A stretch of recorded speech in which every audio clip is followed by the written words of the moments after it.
A person opens a messenger and sees a grim headline. The title calls on all those who have lost their minds to remain on the battlefield. The channel's author claims that all participants can be divided into 3 types. The first type has completely gone mad and is now consciously seeking his own death. Someone mumbles something unintelligible. The interlocutor asks again with irritation, not understanding a word of this incoherent stream. One character rudely orders another to get out of the way because he's just getting in the way. The demand to get out of the way is repeated with increasing menace. At this point, the second type of people is defined. These are the ones who rush into battle without armor or protection, driven by reckless courage. Amidst this chaos, the hero finally reveals his name, introducing himself as Ritsuki Kakuyama. The protagonist recalls the very moment when he received a letter of acceptance to the university. But immediately after receiving the letter, he bitterly states that he died there and then. Suki calls his past life shitty and full of disappointments. Suki ironically remarks that he died suddenly and absurdly, like a dog. However, when he opens his eyes, he is surprised to find that he has been reborn in the body of a boy named Ian. He finds himself the son of a simple peasant in a harsh medieval world. Like any peasant family in the empire, they are as poor as church mice. They have neither an extra coin nor a piece of bread to spare. Ian is the 3rd child out of 4, so he is always hungry. His eyes take on that tired emptiness that only chronic malnutrition can give. Parents and older brothers toil in the fields from morning until night. Ian and his younger sister spend their days wandering around the area in search of any edible grass or fallen fruit. Other children laugh at him and call him a crow because of his black hair. Ian didn't ask for this hair, and it makes him even more of an outsider among his white-haired peers. Ian bitterly curses the Middle Ages and wonders about his destiny. Why, after reincarnation, does he again find himself in poverty? Although he dreamed of a better life, hope glimmers when he finally gets a status window like in computer games. But joy quickly turns to disappointment. Even with this status window, he can't do anything. Numbers and characteristics do not give him food or the opportunity to change his destiny. Some ill-wisher rudely puts him down with an abbreviated curse. Even in the new world, he has enemies. Even if he toils from morning until night, they will still live in hunger. The system is designed in such a way that the peasant will never escape poverty. The hero does not understand what is happening around him and gradually loses the thread of events. Someone speaks kindly to the boy, calling him simply and affectionately.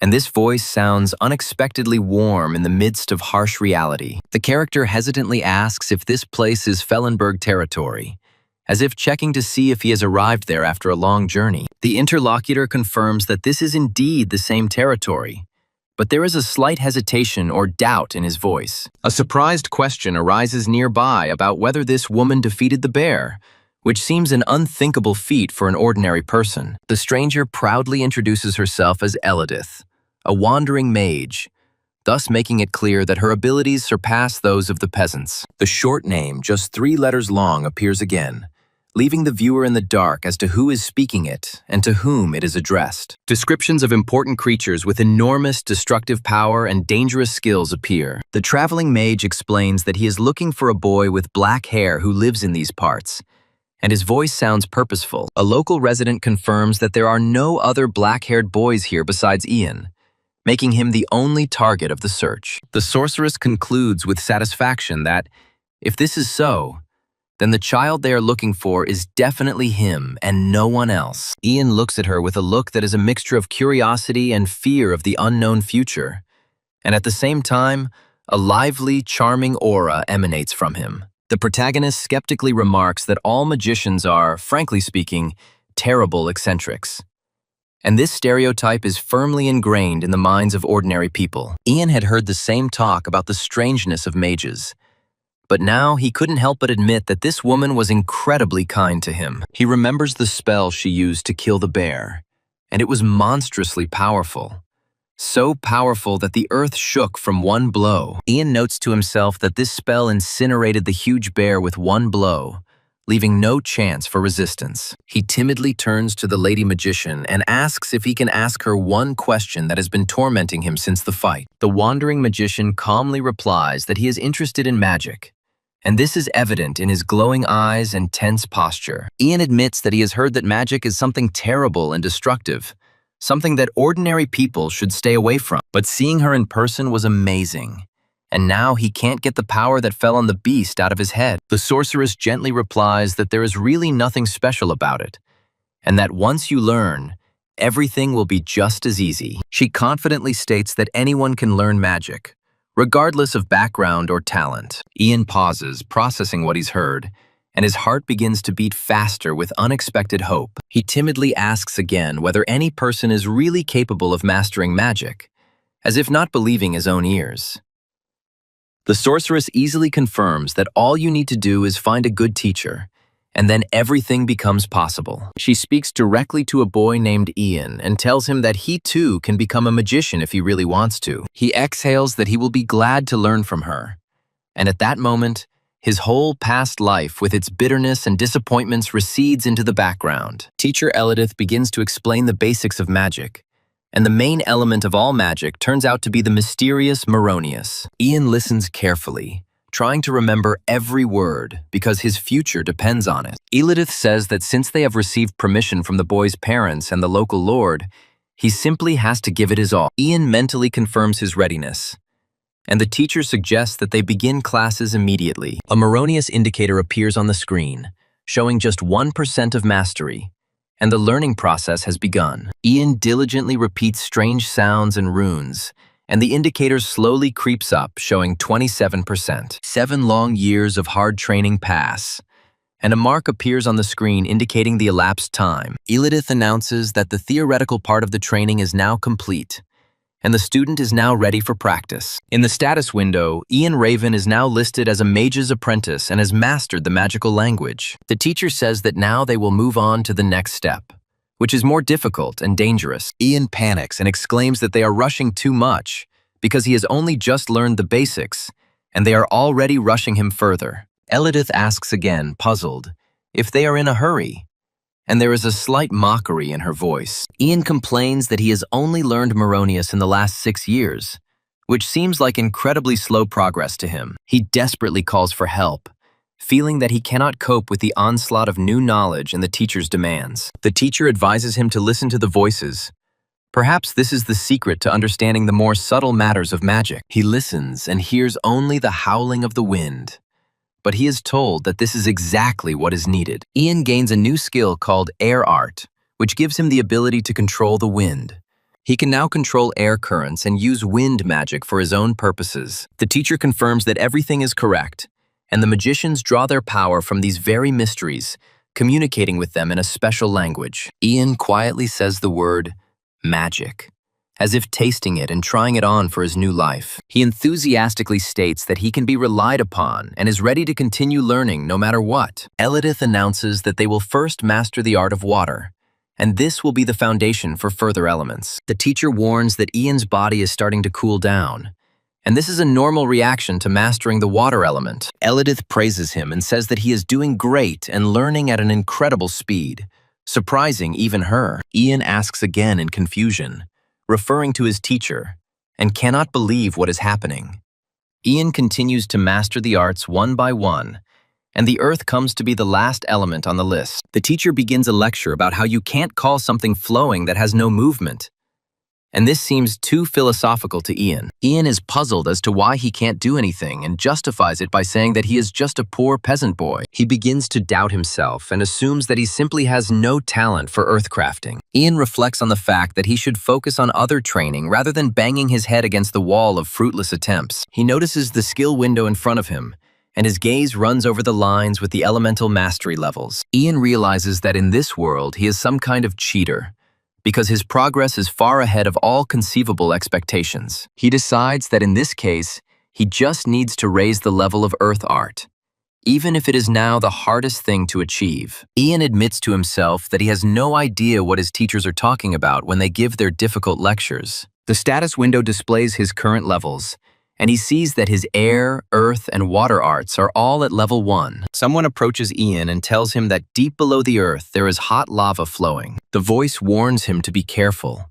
because when an earthquake occurs, This lava will burst to the surface and destroy everything around. He decides that he needs to get up and tell the teacher that he heard the voice of the earth itself. Ian tries to use his new power and speaks a short command for the fire to burn according to his will. He also exclaims in amazement that he also learned the shadow arts from the darkness, not limiting himself to just the earth. The teacher asks again in confusion, not understanding what kind of shadows are being discussed. The teacher is surprised to note that he actually heard the voice of the earth, which is a great rarity even among experienced magicians. She wonders if such a breakthrough could have been expected from a cowardly and arrogant shadow like his. Ian shows concern and asks the teacher if she is okay after all this intense training. Elidith announces that it is time for them to descend from the mountains, because their journey here is coming to an end. Ian meekly agrees and asks where exactly they are heading next, full of hope for new adventures. The teacher gently stops him and tells him that she didn't mean what he thought. She explains that now their paths diverge,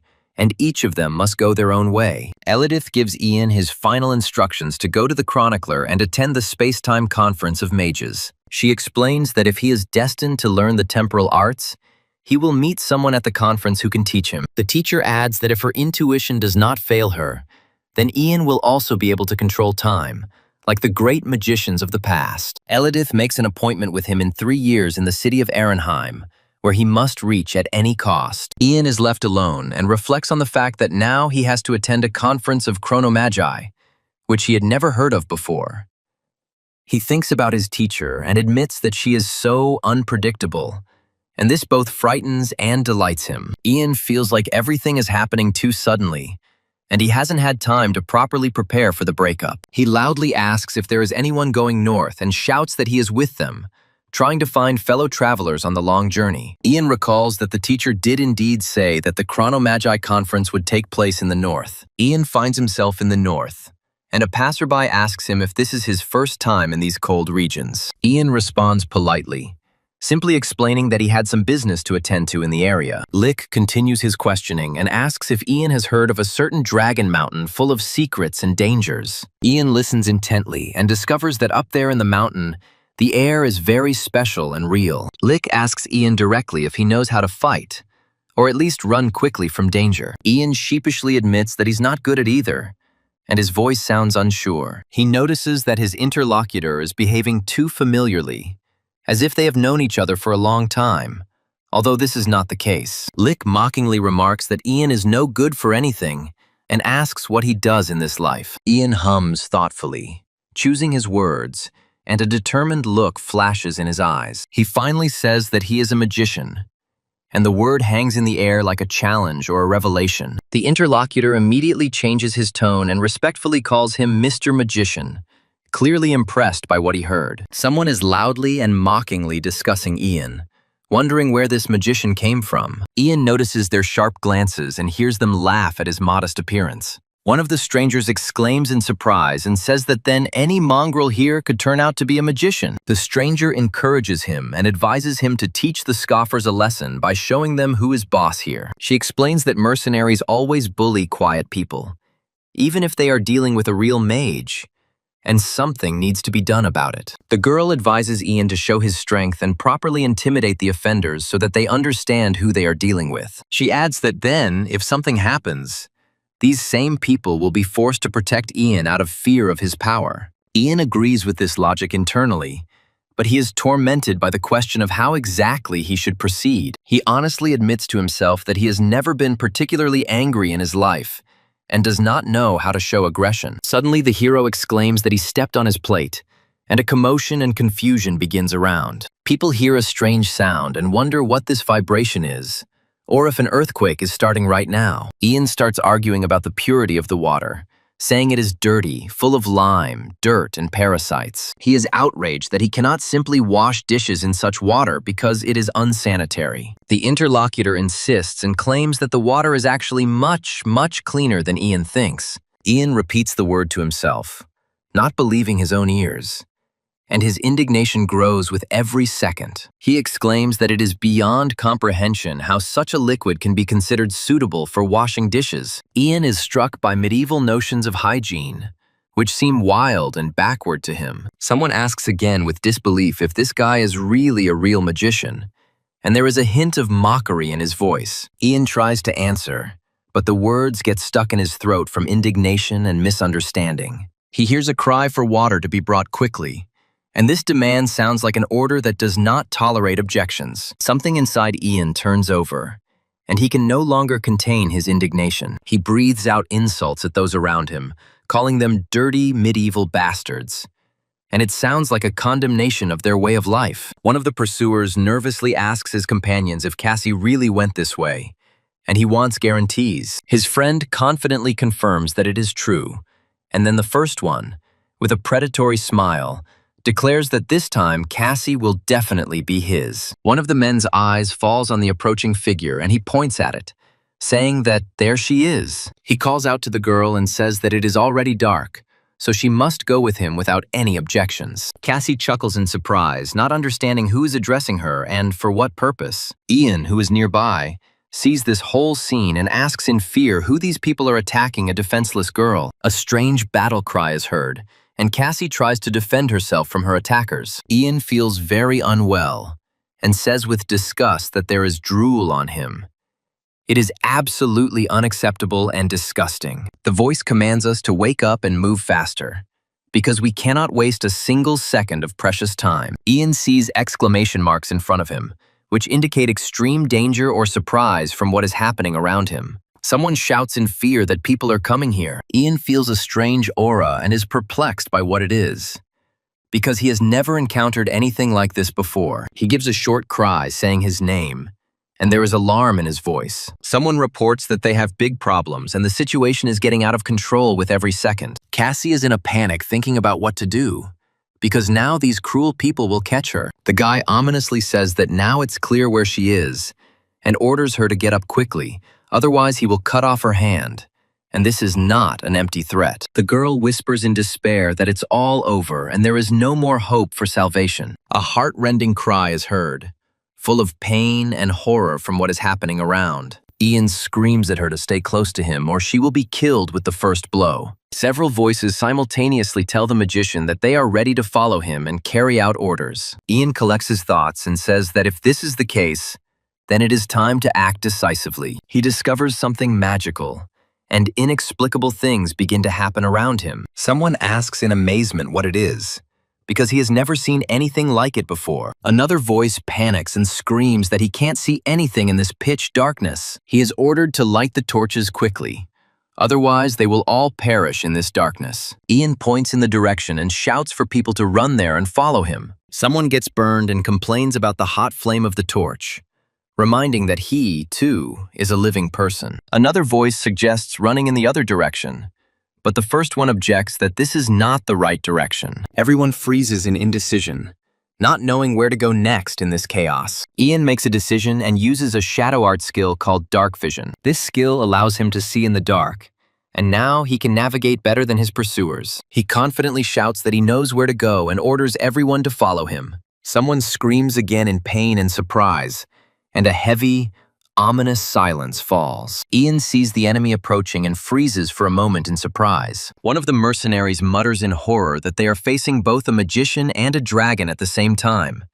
And this is the end. Some say it is the work of an ancient mystery or a powerful being. Ian sees an inscription in front of him stating that he has witnessed the original mystery, and he freezes in amazement. He gains a new skill called summoning, which allows him to communicate with mystical creatures. This skill gives him the ability to call upon these creatures to help him in difficult times. Ian repeats the word summon thoughtfully, trying to comprehend that he can now do such a thing. He notices strange creatures around him and this little dragon, which also appeared out of nowhere. Ian looks thoughtfully at the creature that has appeared and wonders if it is the same creature as those he has met before. He reasons that if this is really the case, then he needs to be doubly careful in his actions and words. Ian shouts out Drake's name loudly, attracting the attention of this strange creature. Everyone nearby is babbling in fear, trying to address the magician, but the words are stuck in their throats. Ian confidently states that everything is fine, and he can handle any danger that threatens them. Suddenly, Ian says he is his friend,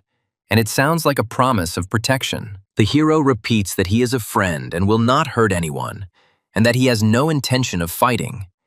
And this calms the dragon down a little. The guy hears a strange hissing or growling sound and tries to understand what exactly this mystical creature wants to tell him. Ian notices that points can be used to level up skills, which opens up new possibilities for him. Ian decides to pump everything into the summoning skill, because right now it seems like the most correct path. Multiple pluses and messages appear on the screen, indicating that the summoning skill level has been successfully increased. Ian says with relief that he can hear it and can now communicate with the creature on equal terms. He timidly addresses the dragon, calling him Lord, and this shows his respect for the creature's power. The dragon growls and says that if he wants to say something, then he should say it all at once, without delay. Ian marvels at the amazing effect that leveling up his new skill has had. He boldly tells Mr. Dragon that they really don't want to fight him, and that's the honest truth. Ian adds that it is foolish to even think that some people could fight the great dragon, and that it would be suicide. He admits that they will lose in the blink of an eye,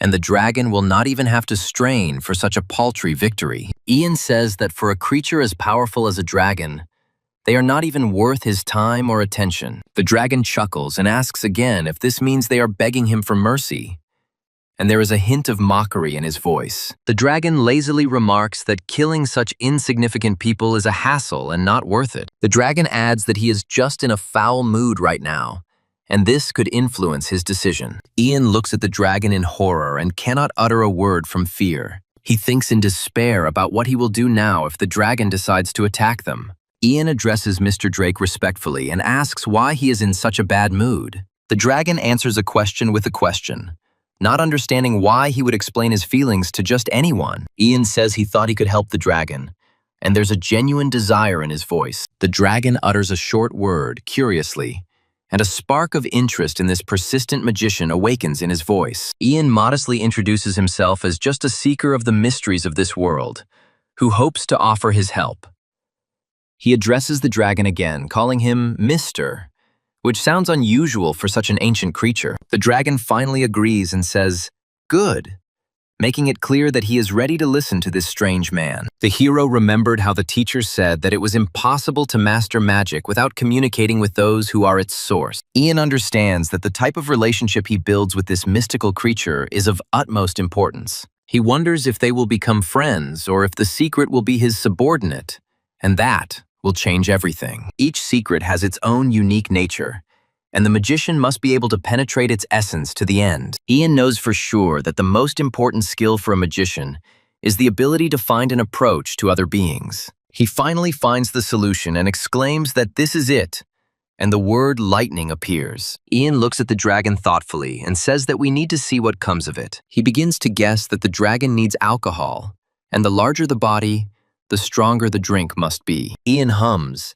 considering this strange but simple truth about the predilections of ancient beings. He advises to overwhelm the dragon with flattery, because even the proudest creatures love recognition. Ian looks at the bottle and wonders what it is and how he is supposed to work with it. He sighs and says that for a lonely man like him, it is an impossible task. Someone asks what other loner, and Ian realizes that he urgently needs to win over the dragon at any cost. They tell him that this is the only way to get things moving, and that there is simply no other way out. Ian politely apologizes for his impudence and gathers his courage for the next step. Ian explains that in the human world, the smaller the gift, the more valuable it is. And this is a special philosophy. He indignantly asks what exactly the dragon is unhappy with, and there is a note of despair in his voice. The hero hands the dragon a mug and tells him to hold it carefully. The dragon winces and asks, "What is that disgusting smell coming from this strange liquid?" He looks at Ian suspiciously and asks if he's up to something nasty with this stuff. Ian babbles fearfully that of course not, his voice shaking with tension. He decides to prove his honesty and says that he will allow himself to drink first, so that the dragon can be convinced. The dragon chuckled skeptically, but still took the cup in his huge paws. He takes a big sip and lets out a loud noise of satisfaction, unable to contain his emotions. Ian offers the dragon another one and explains that this variety is even better than the previous one, hoping to win his favor. The dragon looks at the new batch with interest and asks how it is, clearly expecting something unusual. He takes a big gulp and lets out a loud, drawn-out growl, indicating that the drink has gone to his head. The dragon asks in surprise if people really call this liquid a drink, and immediately admits that he likes it. Ian makes a mental note that this guy is a real alcoholic, and his plan begins to take a completely different turn. He thought about escaping while the dragon was sleeping after drinking, but that plan clearly wouldn't work in this situation. The dragon remembers that Ian asked him something, namely, why he was in a bad mood. Ian confirms that yes, this is indeed the case, and his interest in dragon matters deepens. Someone nearby is surprised that the dragon suddenly got sentimental and started talking about his feelings. The dragon complains that his nest is in an inconvenient location and is very cramped compared to others. Ian understands what is going on and is surprised that this scary dragon has a girl with such a face. The dragon says that he himself did not notice how the other dragons began to mock her because of his wretched home. He felt so sorry for her because of people like himself, and his voice trembled with the pain of memories. The dragon felt so sorry for his beloved that he decided to part with her for her own good. Ian lets out a loud cry of horror at how human this powerful creature's experiences were. He understands that the dragon's experiences of love are no different from those of humans, and this strikes him to the depths of his soul. Ian thinks for a moment and tells himself to wait, mentally formulating a new course of action. He understands that if he plays things right, he can use this situation to his advantage. Ian boldly tells the dragon that he can use magic to improve its nest, and it sounds like a promise. The dragon asks in surprise if he can really do such a thing, and hope lights up in his eyes. Ian confirms that he does, but in return, he asks the dragon for something important. Some time passes and everyone gradually comes to their senses after the recent chaos. A rude warning is given that if the recipient does not wake up right now, the speaker will pull out his finger. Then a loud cry is heard, like a blow. One of the mercenaries turns to the master magician in confusion and asks what is going on here. He says he's sure he heard a dragon roar, and immediately after that, everyone just passed out without explanation. One of them curses and mutters his regrets at the very moment he got involved with these magicians and their problems. Another voice asks if the dragon returned to its nest after everything that happened. They answer him that no, the dragon is waiting above, and it is unknown whether to eat them or for something else. Ian firmly states that the dragon is waiting for him because he made a deal with it to save everyone else. The mercenaries are whispering that this gentleman magician is using some strange words and seems to have overdone it with courage. Ian explains that he promised the dragon to fix his nest if he would let all the people go free. Someone loudly proclaims Ian as a great magician, praising him. Ian looks at the people in surprise and doesn't understand what they're up to with these strange exclamations. The crowd begins to chant praises for Mr. Ian,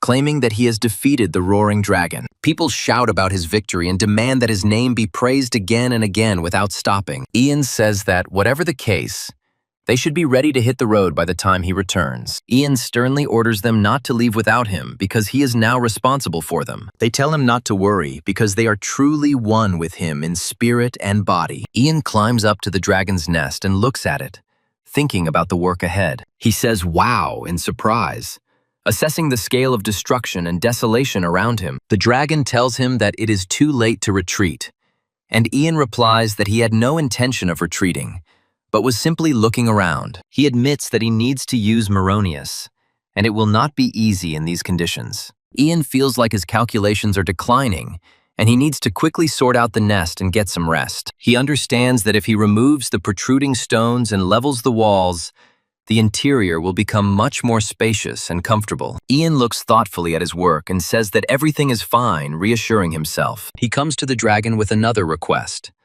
but he replies that he is not in the mood and is very busy. Ian sighs and realizes that the dragon is truly angry at him for interfering in his personal life. The dragon says that she is not his destiny after all, and thanks Ian for trying so hard for such a worthless person like him. Ian quietly says the dragon's name, Drake, and there is genuine sympathy in his voice. The dragon asks the magician his name, and a spark of genuine interest flashes in his eyes. Ian introduces himself and says that his full name is Ian Eridus Raven, but you can just call him Ian. The dragon reveals his name to be Drake Allenotail and offers to make Ian friends forever. A notification appears on the screen about receiving a new dragon summoning art skill. Now Ian can ask his dragon friend for help, and he will gladly answer the call. Ian gains this skill, but he becomes very ashamed of the fact that he cannot help his new friend in any way in return. The dragon says that in honor of their new friendship, he will give Ian a gift and let him take as much as he wants from his treasures. Ian remembers his teacher's words and realizes that she was absolutely right.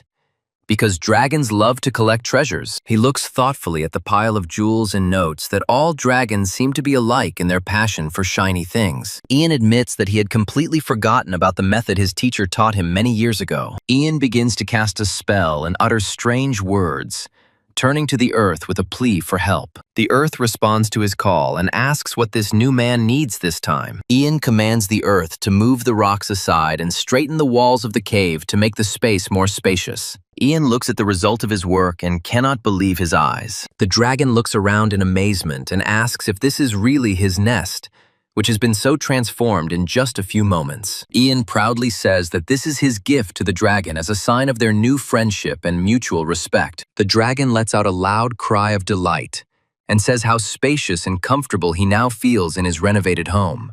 The dragon asks Ian if he also created this wonderful scent with his amazing magic. Ian honestly answers that no, this smell has nothing to do with his witchcraft and appeared on its own.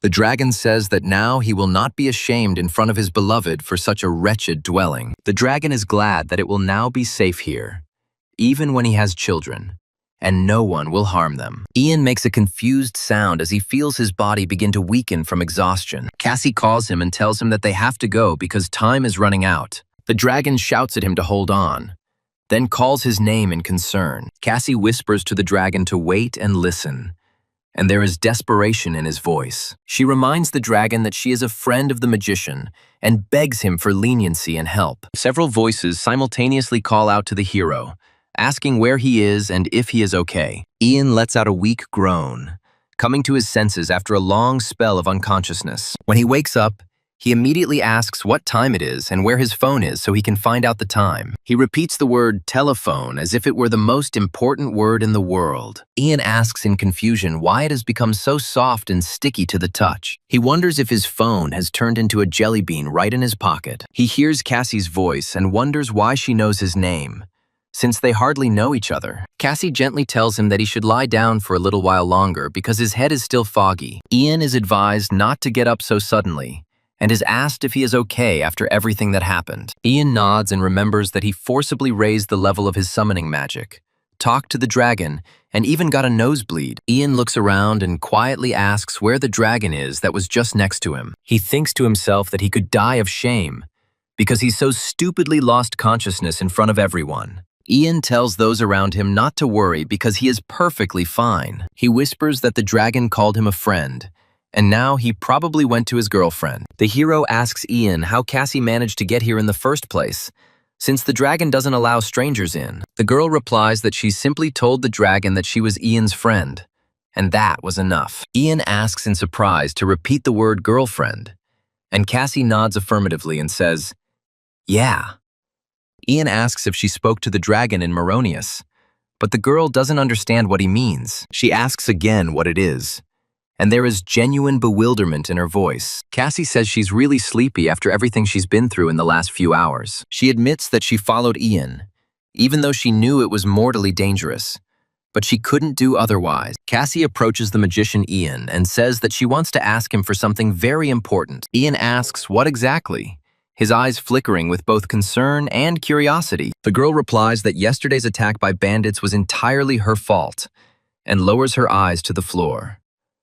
She says that he is probably surprised, but she apologized for dragging him into this, and her voice trembles. Cassie explains that the situation has suddenly become so difficult because of her, and it is weighing on her. Ian understands that's why she was shaking so much yesterday when they were attacked by bandits. Ian asks, dumbfounded, if this means she was in league with those bandits. Cassie indignantly exclaims that no, and asks what is so gangster-like about her that anyone could think such a thing. She adds that good looks are a classic fantasy trope, and Ian doesn't even deny it. The girl admits that this is actually a secret, but she decided to trust him to the end. Cassie says that she is not really Cassie, and her eyes become serious and sad. Ian asks who she is then and freezes, waiting for an answer. Cassie says she's the princess of this country, and that name comes out of the blue.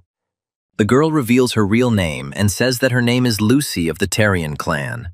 And it sounds proud and noble. She explains that those bandits were sent by her own fiancé to kidnap her and return her to the palace. Lucy explains that the Tarian family is a baronial house that rules the Fianlep region, but their position is very precarious. Because they lack knights to defend their borders, they are constantly under threat of attack from their neighbors. Eventually, the Tarian family decided to marry her off to a knight who had previously been a mercenary captain. Since he was the captain of the fastest-growing mercenary company, external threats to their kind became significantly less. At first, even he seemed pleased with his new position as the husband of a noble baroness. But over time, he began to use his position to seize power in the House of Tarian. He took up with other women and began to treat Lucy with contempt, making no secret of his disrespect. Lucy's parents decided they couldn't stand it any longer and demanded that she break off her engagement to this scoundrel. Ian freezes as he listens to this terrible story and waits for the continuation. Lucy says with pain in her voice that this murderer and bastard poisoned her parents right before they were about to announce their breakup. Ian exclaims in shock, not believing that a person is capable of such meanness towards his own future relatives. Lucy explains that if the engagement were broken, the groom would lose all his power and position in society. So he poisoned her parents so that they would remain silent forever and could not interfere with his plans. Lucy lets out a soft whimper, her shoulders shaking with barely contained sobs. Ian silently notes what a bad person this guy is, and his heart fills with sympathy for the poor girl. He understands that no matter how much he swings his sword and pretends to be a warrior, without marrying Lucy, he will remain a commoner. The groom will not be able to inherit either the Tarian family or the fortune of Lucy's parents unless she marries him. That's why Lucy escaped with the help of one of her faithful servants, hoping to escape this terrible fate. She says she would rather die than marry him, and there is an iron determination in her voice. Lucy is sure that he will definitely not give up trying to catch her and force her to walk down the aisle, so she begs Ian to help her get to a safe place where no one will find her. Ian sighs and says that the situation is indeed difficult, and he understands why she can't cope alone. He reflects on the fact that poisoning his future father-in-law and mother-in-law for the sake of power is a real atrocity. And now, because of this scoundrel, his bride is about to be kidnapped and no one can help her. Ian admits he doesn't even know what to think about all this medieval cruelty. He does not understand at all how these medieval rulers think, for whom power is more important than human life. Lucy swears on the honor of the Tarian family that she will generously reward Ian for his help and protection. Ian looks at her thoughtfully and asks why he should help her when there are other magicians. He asks a provocative question about what will happen if he betrays her and sells her to her fiancé for a reward. Lucy replies that the guy is a terrible miser, so even if Ian turns her in, he will only get a couple of silver coins. She explains that the groom is so greedy and petty that he won't give an extra penny for her, but she herself can give Ian everything he wants. And his eyes widen in surprise. Lucy promises that if he helps her, she will even give him the entire Tarian family in gratitude for saving her. Ian looks at Lucy thoughtfully and asks if she means to say that even a simple guy like him could marry her. Lucy begins to sob softly, and Ian wonders, frightened, if he said something offensive. He lets out a confused sigh and notices that the girl is crying, even though he only offered his help. Ian tries to explain that he meant to help, but didn't want to upset her with his words. Lucy thanks him through tears and says thank you for agreeing to take a risk for her. A dragon appears, joyfully greeting his friend and saying that he is glad to see him. Ian replies that he's fine, and notes that he even tans to look cool in front of the girl. The dragon says that it is time for them to descend from the mountain, because everyone is already waiting for them below. Ian reminds the dragon about the gift, and the dragon thanks him for his generosity and care. The dragon waves his hand modestly and says nonsense, then offers to give them a ride on his back. Ian thanks the dragon, calling him Longtail, and his eyes glow with genuine warmth. The dragon turns to Lucy and tells Ian's girlfriend to climb on him too without any embarrassment. Lucy yelps in surprise as she is lifted onto the dragon's back. Ian indignantly shouts that everything is not as the dragon thinks, but he does not understand what the problem is. Someone nearby is puzzled as to what they are talking about and cannot understand their hints. One of the surviving mercenaries says that all the mercenaries who were with them died, and he saw it himself. He warns that if these bandits are still roaming around here, Even they could die at any moment. Another voice objects and says that there is still loyalty and honor that should protect them. Another adds that if the bandits had any brains, they would have long ago fled from the forest where the dragon appeared. He is confident that robbers will not wander through a forest in which such a terrible creature as a dragon lives. His opponent argues that the bandits have no common sense and are definitely on their heels. Lit asks everyone to calm down and lets out a short cough,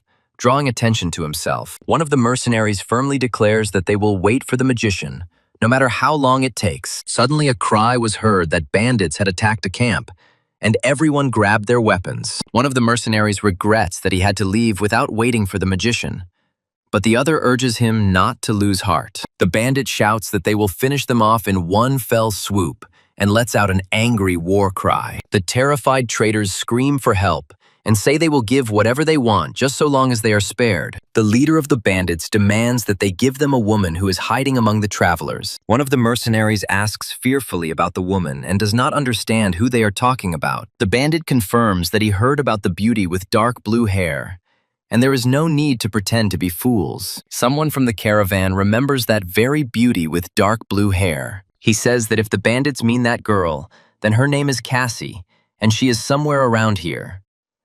The bandit demands that Cassie be found quickly and brought to him, otherwise he will start killing hostages. The mercenaries look at each other in fear and realize that she is no longer here, and no one knows where she went. The bandit looks at the sky in horror and asks again if this is really a magician, and points to the flying figure. His comrade confirms and shouts that it is over there, and everyone simultaneously raises their heads to the sky. One of the robbers recognizes Lucy and says that this is not the very woman they are looking for on the orders of the groom. Another bandit confirms that yes, it looks like the same one, and his voice trembles with fear. The third one adds that what she is sitting on and flying through the sky is a real dragon. The gang leader says it's a good thing Cassie was with the master magician, because those people could have done something terrible to her. Ian thoughtfully repeats the name of the Church of the Heavenly God to himself and becomes lost in thought. He says he hasn't heard the name for ages, and it brings back vague memories. Someone explains that the great religion of this world is precisely the Church of the Heavenly God, which has enormous power. Its teachings forbid the enslavement of fellow believers, but human traffickers have long ignored these commandments for the sake of profit. Ian approaches a dragon named Longtail and asks him for a favor for a friend. The dragon happily agrees and says that he will do anything for Ian, even the most impossible. Ian asks the dragon to deal with those who were here before, and if necessary, to kill them. The dragon replies that his friend's request is a joy to him, and he will fulfill it in the best possible way. Ian stifles a painful cough, feeling the magic draining his strength again. Cassie notices that Ian has been overdoing it with Moronius's language again, and it's harming his health. Lit, one of the observers, notices how close Ian and Lucy are, and asks if they are actually dating. Ian mentally calls this an Olympic question, not knowing how to answer it. He understands that the dragon will destroy the man at his request, and this frightens him with its simplicity. Ian notes that it is convenient, of course, that the summoning magic automatically reports the situation with the dragon, but he wishes he could summon the dragon right here, wherever he goes. Ian says the word mage quietly, and there is a weariness in his voice from constantly using the power. He thanks the dragon for bringing them so close to safety. Ian regrets that he won't be able to see the dragon during his journey north. The dragon asks if Ian is interested in the secrets of the phoenix, and a mysterious light flickers in his eyes. Ian repeats the word phoenix thoughtfully, his heart beating faster with anticipation. The dragon says there are rumors that an ice phoenix, an unheard-of rarity, lives in the northern mountains. He advises Ian to go and check out these rumors for himself, as it could be a great adventure. The phoenix is a bird that does not disappear even after its death. Ian learns that the phoenix is known not only as a firebird, but also as a creature that changes appearance depending on the elements. Phoenix can be made of ice, wind, or stone, adapting to its environment. One of the mercenaries approaches the master magician and says that they are just on their way to meet with the local lord. He asks Ian if he would like to go with them and introduce himself to the nobleman. Ian muses that in order for Lucy to escape her fiancé safely, she would do well to stay away from high-ranking people. He turns to Cassie and says that if she has nowhere to go, she can come with them and no one will hurt her. The girl hums thoughtfully, Considering this proposal and weighing the pros and cons, Lit remarks contentedly that he knew it all along, and now he's absolutely certain that Ian and Lucy are dating. Lucy suggests that Ian pretend that she is with him because it saves her from having to deal with all sorts of annoying idiots. Ian asks again in surprise, "Is that so?" and doesn't know whether to be happy or upset by such a proposal. Lucy asks Ian why he is so polite to commoners, since he is now a powerful magician. Ian replies that he himself is a commoner, the son of an ordinary farmer, and sees no reason to change his attitude towards people. He says that he is a magician now, but that doesn't mean he should look down on others and treat them like dirt. Ian explains that he is simply emulating his teacher, who is just as approachable and polite to everyone without exception. He admits that he wants to be like his teacher, kind and open to all people. Lucy asks Ian about his plans and where he plans to go after he helps her. Ian replies that he first thinks of visiting Count Katina, who can help him with his mission. Lucy is surprised to notice that Count Katina is her maternal uncle, and this is an incredible coincidence. She says that if she explains the whole situation to her uncle, he should help her and protect her from the evil groom. Ian asks if Lucy's mother was close to the Earl, and how much this man can be trusted. Lucy evasively replies that they weren't exactly enemies,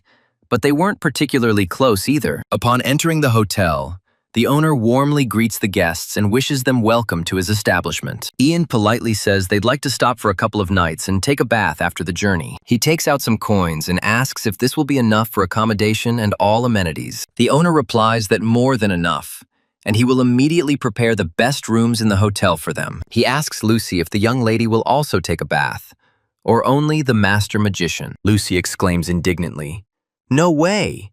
and her face flushes with embarrassment. Ian asks why he even had to say such a thing out loud, and whether it wouldn't have been easier to keep quiet from the start. Ian firmly states that this means that only he will take a bath, and Lucy can wait her turn. The owner nods understandingly and says that he understands everything and will now organize everything in the best possible way. Lucy sighs heavily and says that honestly, it's simply impossible. How can one be so insensitive? The girl asked to be called Cassie, not Princess, so as not to attract unnecessary attention. Lucy insists that Ian just do it, now, without thinking, because they are already being watched from all sides. Ian exhales tiredly and complains that it is so stuffy and hot in this coat. It is impossible to be in it. Passers-by at the hotel notice Lucy and whisper that it is the first time in their lives they have seen such a beautiful girl. They compare her to an angel and are surprised that such a beauty is traveling with some weakling who is clearly not a match for her. One of them offers to steal the girl and have some fun with her while her companion doesn't notice. Meanwhile, in the castle, the ruler of Riverville, Baron Cars, receives petitioners and discusses business with them. He gives instructions to work hard and make sure that there are no problems in his territory. One of the servants dreams that if he manages to win the Baron's favor, he will even be able to settle in this castle. One of the merchants timidly turns to the Baron and says that he would like to tell him something in secret. The Baron graciously allows him to speak and promises to listen to everything he has to say. The merchant admits that his respect for the Baron is so great that he simply can no longer hide the truth. The Baron chuckles contentedly and calls this commendable, then tells him to continue his story. The merchant explains that during their journey they met a powerful magician who saved their lives. He shows with gestures how the magician waved his hand,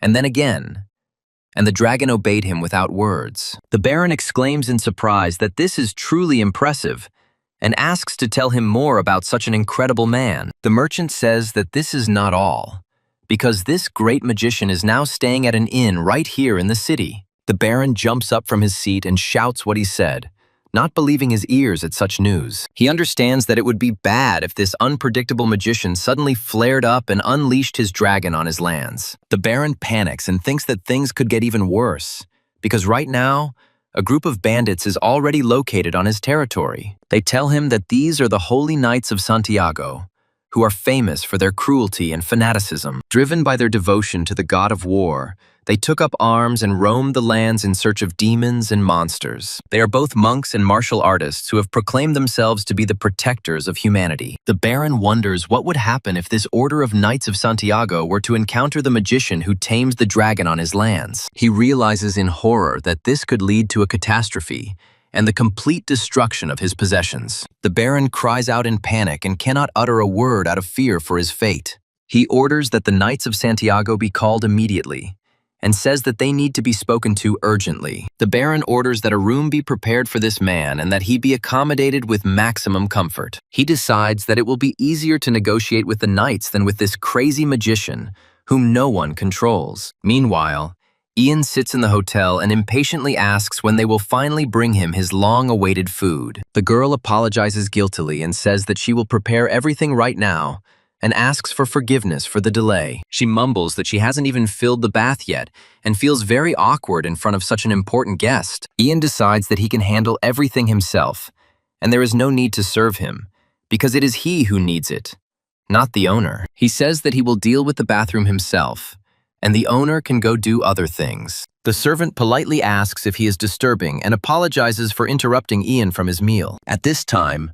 a stranger approaches Lucy and addresses her as a girl, the companion of that black-haired gentleman. He asks if she is the same girl, and Lucy cautiously asks who he is and what he wants. The stranger introduces himself as a simple messenger, hired by her companion to deliver an important message. He says he was hired to immediately take the miss to the pier, where a boat is already waiting for her. Lucy is surprised that Ian should be in the bathhouse now and does not understand how he could have managed to hire a messenger. The bellhop explains that something seemed to have happened when he went to the bathhouse in the backyard of the inn. Lucy panics, wondering if those bandits have tracked them down and that they are now in mortal danger. The messenger hurries her and says that they have little time and asks her to go with him immediately. Without hesitation, Lucy looks around in confusion and quietly calls Ian's name.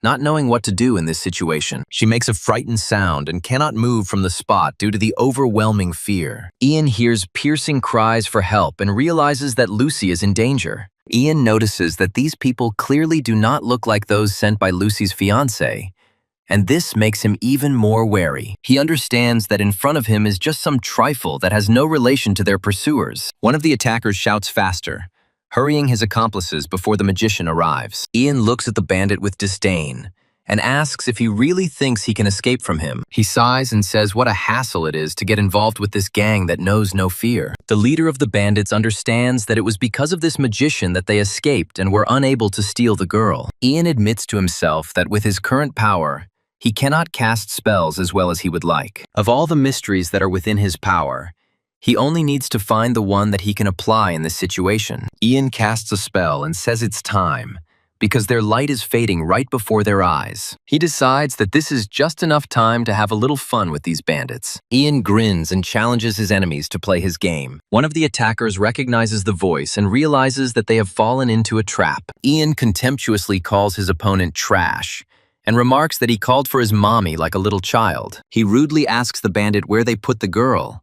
Otherwise, it will be worse. The bandit is surprised to notice that Ian can still see him in this pitch darkness, and this shocks him. Ian calls him puppy and demands an answer again, losing his patience with this game. Suddenly, a commanding voice is heard, commanding that enough be done, and everyone freezes in place. The Holy Knights of Santiago appear, and Ian realizes that he now has new enemies. Ian calmly introduces himself to the knights, and says that he is the very magician who created this darkness around them. Then he looks at one with disdain and thinks to himself that this pathetic blood is simply insane, and wonders what kind of old man this is in front of him. One of the bandits begs the knights to save him and protect him from this cruel magician. He lies to the knights and says that the magician tried to kill him just like that, without any reason or cause. The old knight calmly asks what exactly the man did to deserve such an attack. The bandit screams hysterically, trying to play the victim, and the knight coldly remarks that he understands everything. He says that since this guy is a magician, then such behavior is quite possible, because magicians have always been unpredictable. Ian groans indignantly, unable to find words in response to such an unfair assessment of his actions. He indignantly asks what possibly means, and how one can trust the words of some bandit. Ian asks if magicians are just like everyone else, and why are they considered some kind of monsters? The knight replies that magicians do whatever they want, and no one can stop or punish them. Ian lets out an angry cry and barely restrains himself from saying too much. The old knight looks at Ian thoughtfully, and says that he has a very sharp tongue for a magician, and this is quite unusual. However, the knight immediately adds that this does not give Ian the right to use evil magic against people. Ian asks in surprise what kind of evil magic this is, and doesn't understand what they're talking about. The knight explains that plunging everything around into darkness means turning away from the sun, which is the eye of heaven. He says that hiding in the dark is the lot of cowards, and a true warrior always fights in the light of day. Ian looks at the knight skeptically and thinks to himself that these guys are speaking in some kind of religious metaphors. He guesses that they are probably followers of the Church of the Sun, who worship the light. Ian lets out a short cough and gathers his thoughts to answer this fanatic. He asks the knight a tricky question.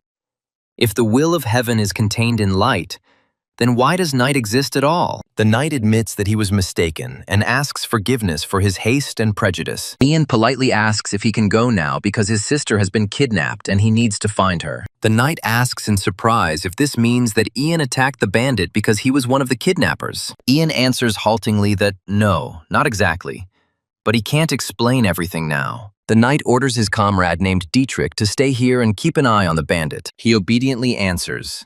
The knight politely apologizes to the master magician and says that he asks for forgiveness for taking up his precious time. He promises that as an apology, he will allow himself to help Ian find his sister. Ian points to the pier and says that this is the very place that the witness to the abduction spoke about. They understand that now, after sunset, sailing a boat on the river is very dangerous and they can drown. However, the knight resolutely exclaims that no matter what, they will do it. Ian asks impatiently what's next and what are they waiting for? Time is running out. The knight solemnly declares that for the sake of saving one unknown soul, they will break through this darkness together. He calls the Knights of the Order of Santiago protectors of the weak and says that it will be an honor for them to accompany Ian. Ian notes to himself that they really are a true knightly order with honor and dignity. He thinks that defending the weak is pretty cool, and his opinion of these people changes. Ian warns that it is dangerous to get into the boat now, but the knights are already jumping into it,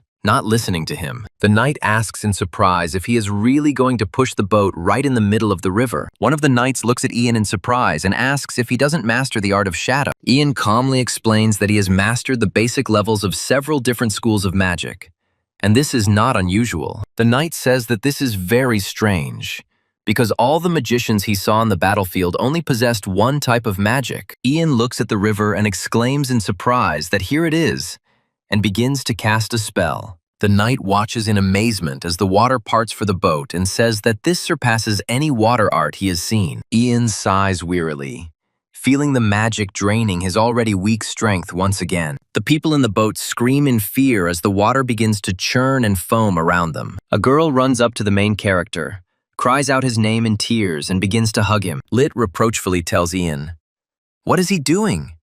He brought his sister to tears with his recklessness." The old knight remarks that Ian has obviously had a very difficult time lately and expresses his sympathy to him. Lucy sobs and can't stop the flow of emotions that come over her after everything she's been through. Suddenly, a loud alarm is heard and someone commands everyone to return to their homes immediately. A squad of armed men led by Bernard, the eldest son of Lord Rivervile, appears on the road. A Rivervile knight named Hansen sternly remarks that what they see before them is a luxury unaffordable for ordinary citizens. Ian looks at the traces of magic on the ground and understands that there is no doubt that these are the consequences of a recent battle. Baron Kars spoke with alarm, wondering if his fears had really come true and the magician had turned out to be as violent as he had expected. Knight Hansen grumbles that it's already a headache to drag this pampered little bar along with him. And now there's the magician with his antics. A young nobleman offers to rub Ian's back, and another takes the other side, as if they were servants and not guards. Bernard loudly expresses indignation and asks what is going on here and why everything around is in ruins. One of the knights calmly explains that they are taking a bath and do not understand what is so unusual about it. Bernard asks again in surprise, "Bath?" and can't believe his ears that someone is washing themselves right on the street. He is indignant that the inhabitants of the empire wash rarely, only on special occasions, and here it is right in the middle of the courtyard. One of the knights, named Elder, introduces himself to Master Bernard and offers to explain everything. Bernard indignantly asks why he is the one answering when the question was asked to a completely different person. The knight sheepishly apologizes and explains that it is because the man is a magician, and he is only his assistant. Bernard asks again in surprise, his eyes lighting up with unhealthy interest. The magician must be planning to do this, and his power could be dangerous to those around him. Ian recalls that in this world, the nobility has a cultural tradition known as mage baiting. Simply put, it is a custom by which nobles test the patience of magicians and their ability to control their anger. This is done in order to determine how dangerous the magician is and whether he should be feared or respected. A mage who calmly endures provocations is considered weak and does not deserve the respect of the nobility. Ian realizes that this is the very same witch hunt that Lucy told him about at the very beginning of their journey. He firmly declares that he refuses to participate in this stupid game and will not prove anything to anyone. Bernard asks again in a rage, "You refuse," and his face turns red with resentment. He shouts that people like Ian cannot go against him, the heir of an ancient family. Ian calmly asks why on earth he should do whatever some insolent boy orders. Bernard orders Sir Hansen to get this false magician out of there this very minute, dead or alive. The knight sighs and notices that the acting is starting to get tiresome and pulls Bernard by the hand. Ian says, okay, if that's the case, then he'll show them what real magic is and not just children's toys. Bernard shouts that he is a false magician and has no right to call himself a wizard after such disrespect. The next day, Baron Kars receives Ian at his castle and thanks him for accepting the invitation. He says that he heard that his son caused the magician a lot of trouble and offers his sincere apologies for his behavior. Ian replies that no. Rather, he should apologize for going too far in his anger. The Baron asks what happened to his companion and why Ian came alone, since he heard that there was some girl with him. Ian explains that she had business to attend to, so she stayed at the inn and did not go with him to the castle. He thinks to himself that there is no need to show Lucy's face once again in front of the local nobility, who might recognize her. The Baron promises that they will definitely look after Ian's sister and make sure that nothing happens to her. He asks if he can know the name of Ian's teacher who taught him such powerful magic. Ian replies that his teacher's name is Mrs. Arans, and she went south on business. It seems that the Principality of Palgar has set its sights on Roxlin, and this could lead to a major war on the borders. Ian understands that this means that a real war with bloodshed and destruction could begin. The Baron asks if Ian is also heading south, into the heart of this conflict, and if he fears for his life. Ian tells the Baron that no, he is heading east in search of an ancient secret that the dragon told him about. Ian exclaims in surprise as he looks at what the Baron hands him, not understanding what this strange object is. He asks curiously what it is, and the Baron invites him to open the case and take a look. Ian takes a long staff out of its case and says in surprise, "Staff," and his eyes light up with interest. The Baron explains that this staff once belonged to a renowned aeromancer who controlled the wind itself. Ian sincerely thanks the Baron and says that he will gratefully accept this gift and will cherish it. Suddenly, Ian runs into the hall out of breath and cannot utter a word from horror. The girl turns to Ian and says that she needs his help. Otherwise, something irreparable will happen. Ian sees a raven in front of him and says this word in surprise, not understanding where this bird came from. The knight explains that this morning a hunter caught this raven and was about to eat it, but your little sister stopped him and saved him from death. The girl exclaims, "Isn't this fate?" and clearly expects Ian to confirm this sign from above. He asks hopefully if this is really fate, and Ian must admit that the raven came to him on its own. Ian angrily apologizes for causing his sister so much trouble, adding that they might eat him if he's bothering them so much. Lucy asks everyone to stand still and not make any hasty decisions because the raven needed to be saved. The raven looked at Ian pleadingly and asked him to save him, and his voice sounded right in the magician's head. Ian looked at the bird in surprise and could not understand what kind of strange creature this was in front of him. The raven asked again to be saved, and his eyes filled with fear and hope at the same time. Ian ordered the raven to answer what it was, but the bird continued to beg for help without answering the question. Ian barked at the raven to be quiet for a second and promised to save him if he calmed down. He cried out in despair that he had already said that he would save her, so just let him not interfere with his thinking. Ian realized that this guy might not understand words, but he had a great sense of the situation, which made him happy. The knight asked in surprise.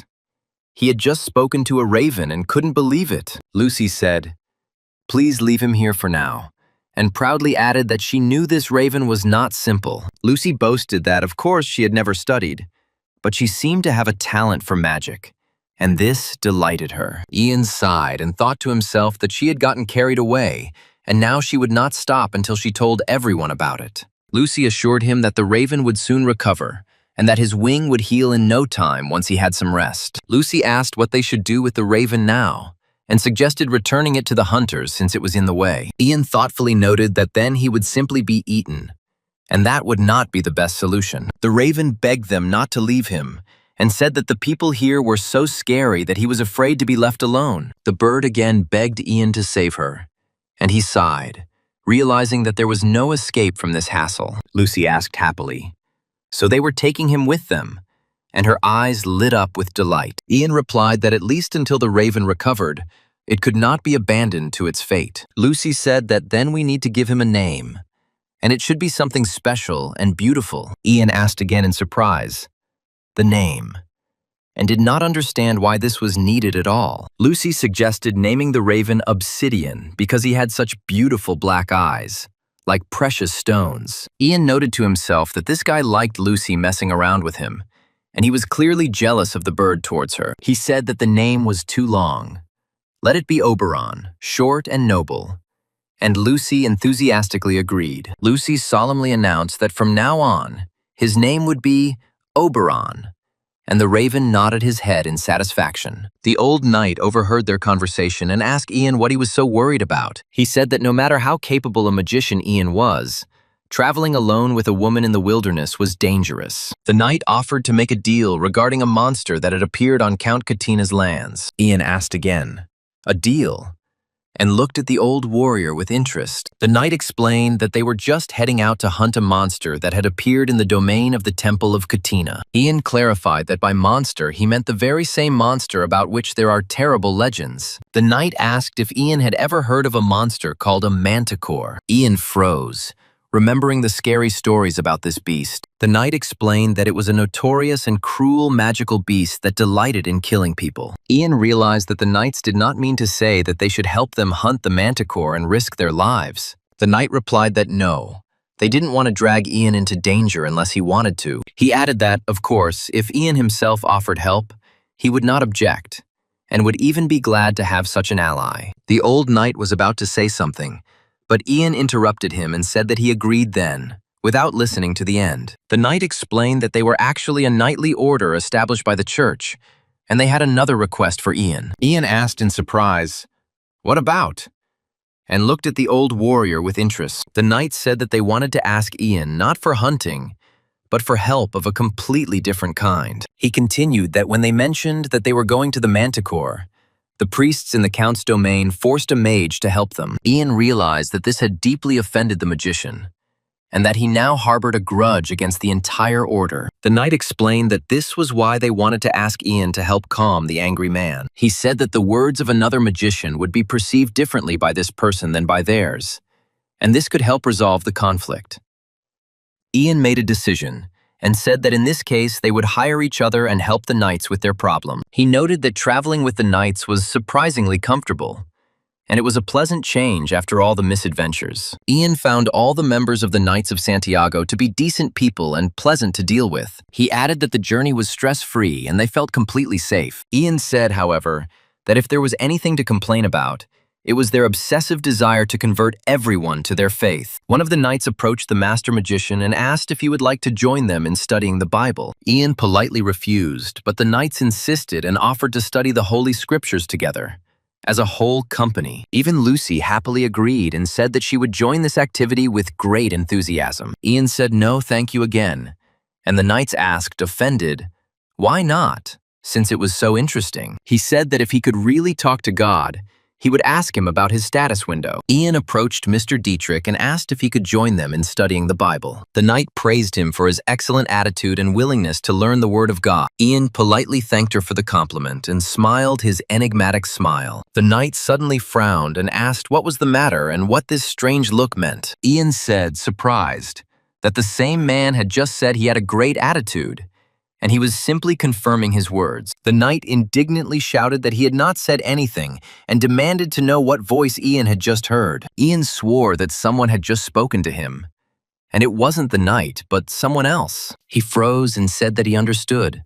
The voice sounded right in his head. Ian realized that it was an inhuman voice, and his heart began to beat faster with excitement. The knight smiled mysteriously and said, "Who knows? Maybe it was a sign from above." Ian said thoughtfully that perhaps he was that creature that could not be called human. Ian looked at the knight and suddenly blurted out that the same goddess was probably addressing someone invisible. Ian looked at the emptiness in front of him and couldn't believe that his interlocutor had simply up and left without answering a single question. He shouted into the void and demanded that the conversation continue immediately. Ian let out a desperate cry and demanded that she come back immediately and explain everything to him. Ian made strange, guttural sounds, unable to express his indignation and despair in words. He muttered something under his breath and realized that this conversation with the goddess was just a mockery. Ian admitted that he had dove headfirst into studying the Bible just to talk to that damn goddess one more time. As a result, he gained a new skill called Holy Arts, which gave him access to divine magic. This skill gave the ability to communicate with the graceful, noble, holy, and beautiful absolute essence of this world. Ian looked thoughtfully at the skill description and asked if this was the same goddess who gave him this blessing. He thought indignantly that the author, who calls himself a god, had thrown him into this world just to look down on him and giggle. Ian let out a short sigh and didn't know whether to laugh or cry at this revelation. Several days passed, and the detachment continued on its way. Ian saw the destroyed camp of the bandits in front of him and realized that the knights had done a good job. He noticed that the knights had, of course, carried them all away, leaving not a single one alive. Ian asked the senior knight if he himself was not wounded, and he replied that no. And how about him? The old knight laughed and said that no matter how old he was, the likes of these robbers would never take him. Ian noted that he had heard that the knight had previously been a mercenary, which would explain his fighting skills. He said it was amazing and asked why he became a knight instead of staying in the freemen. The old knight explained that he may look peaceful now, but in his youth he was quite famous. That's why he took the nickname Elder, so that no one would pester him with questions about his past. He said that there were too many idiots who, as soon as they heard his real name, immediately started a fight. Someone exclaimed in surprise, looking at something, and turned to the gentleman with concern. Ian looked at the map and saw that to the east was the Earl's castle, and to the west was the forest where the manticore was seen. He noticed that a magician lived in that forest, and they needed to meet him to resolve the conflict. Ian suggested meeting with the magician first, and then going to Count Katina, so as not to waste time. Lucy said no, she would go ahead alone, and there was no need to accompany her all the way to the castle. Ian asked with concern if she could manage alone, as the road could be dangerous. Lucy replied that she was not a child and, of course, she could manage, especially since if she went this way, she would immediately come to her uncle's house. Ian looked after her and hoped that she would be okay, and that no one would attack her on the way. He realized that he needed to deal with this magician quickly and catch up with Lucy before it got dark. One of the knights asked where his little sister was going all alone and if she was afraid of robbers. Ian replied that he would catch up with her soon.